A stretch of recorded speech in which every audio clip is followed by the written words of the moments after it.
Hi, welcome to Epic Story Recaps. Our story begins in a peaceful suburban neighborhood, the kind of place where nothing bad ever happens. But today is different. Today something very bad is going to happen. Gracie Gulliver is walking home from school when she recognizes someone and walks out of frame and disappears. But this was long ago. In the present, our hero Abe Applebaum goes through his morning routine. His is a sad life. He is a grown man living with a roommate. He is a pill popper and stuck in a dead-end detective job that is going nowhere.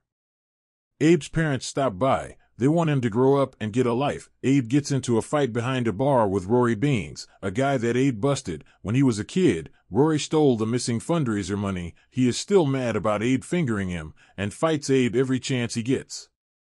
Abe remembers his origins as a kid detective. He started taking cases in his treehouse. He knew the endings to mystery movies by the second act, which his parents found cute until they couldn't enjoy movies anymore because Abe would spoil it every time.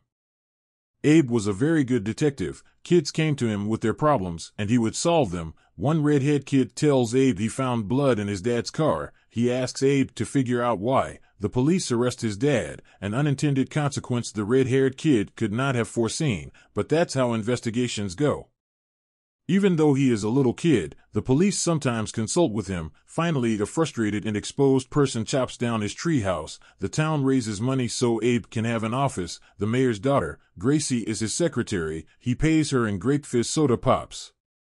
The principal tells Abe about the animal fundraiser money being stolen. Abe remembers that Rory got bitten by a dog last summer, which is what causes the principal to make Rory his number one suspect. The police chief asks for help stopping vandals, and Abe says the Red Shoe Gang are the perpetrators. Abe would sneak into people's houses to gather evidence. When the homeowners catch him, they think he is adorable and they don't get him in trouble. Abe solves the crime of who stole from the local candy store and is rewarded with free ice cream for life. The town loves Abe. Life is good, too good to last. For one day, Gracie disappears and everything changes. The whole town counts on Abe finding Gracie, but this is the one case he can't solve. Back in the present, everything has changed for the worse. The town and its people have become dark and unfriendly. Abe is stuck solving ridiculously stupid cases, such as finding lost cats, finding out if a guy is gay, etc. Abe is still getting free ice cream, but the owner isn't too pleased about it anymore. While walking home, he sees the police searching a river. Abe is a dream roommate because he plays drums. A high school girl named Caroline asks Abe to investigate her boyfriend's murder. He was stabbed 17 times. That's what Abe saw the police investigating down by the river. Did Chris Farley do it? Stay tuned to find out. Abe goes to his parents' house for a dinner party. He can tell that his dad has complained about him and his dead-end life to his buddy, so Abe drops the bombshell that he is investigating the murder of Caroline's boyfriend. His dad doesn't want him to take the case because he doesn't believe in him. Abe snaps at his dad and demands respect, but his dad's friends' kids laugh at him. Abe says he is going to solve the murder and prove himself. The journey to redemption begins. Abe starts investigating. He and Caroline meet with her boyfriend's friend, but they don't find anything useful. Next they go to Calvin's house. He was another friend of the boyfriend. When Calvin leaves the room for a minute, Abe unlocks a window in case he has to sneak back in later. He tells Caroline it is an old trick. Calvin says that Caroline's boyfriend, Patrick, was cheating on her. He says he saw a picture of her naked wearing only a tiger mask. Later at a diner called the Oaks, Abe and Caroline get some food. Caroline is hurt because Patrick was cheating on her. Abe says the town got cynical. He tells Caroline that they have to break into the high school and find the picture of the girl in the tiger mask. They break into the school and Caroline tells Abe about the overnighters, which are a group of kids who sneak into school over the weekend. Caroline has Patrick's jacket in her locker. They find a mysterious pill. Abe wants to know what the pill is, so he pops it because he has become a pill popper.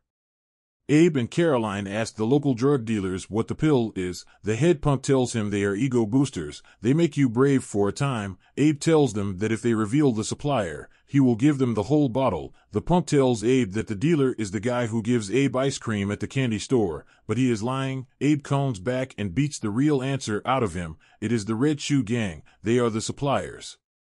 Still hopped up on the ego booster pill, Abe heads to Red Shoe Gang headquarters, but the biker gang Red Shoe guy won't talk to him, so he just leaves. These aren't kids, but hardened criminals.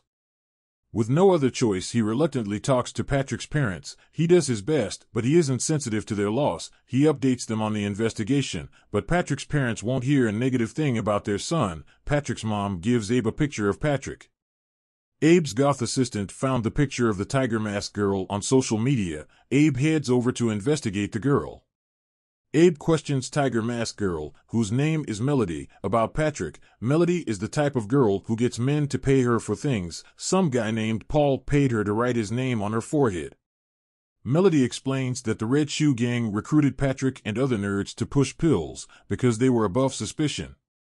Caroline warns Abe that a car is following them. Caroline gets Abe to confront the tail. Abe is frightened, but agrees to see who they are. He is shocked and angered to see that it is his parents who are following him because they are worried about him. Abe tells them to stop.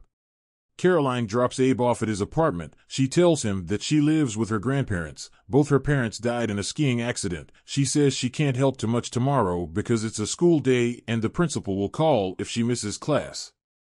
Abe questions the principal about Patrick. He says that Calvin squealed on Patrick a week before his death. The principal is weary. He says maybe there's more nobility in giving up. Abe breaks into Calvin's house to find out why he turned Patrick into the principal. He finds a love note to Caroline. Calvin and his family return home trapping him. Abe hides in the closet as Calvin and his family go through their mundane lives. He gets stuck in Calvin's sister's room while she plays Pong and talks to her friends on the phone. He sneezes and gives himself away.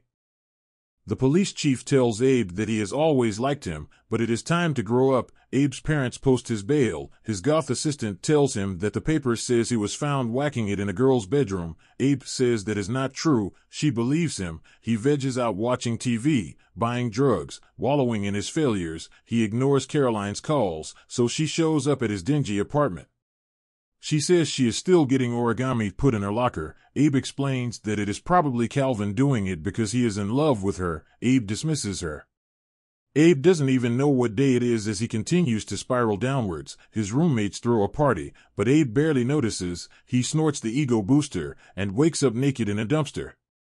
Caroline calls him back. He called her the night before, but blacked out and forgot. He cleans himself up at her house and notices a picture of Caroline's parents. The picture looks fake AF. It looks like an ad for a ski resort. He tells Caroline that she is a good person with a pure heart. He apologizes for giving up on the case. He laments at the way his life turned out. He was ahead of the game until Gracie disappeared. He returns to his office to find his goth assistant has thrown a party. She is hungover and sad.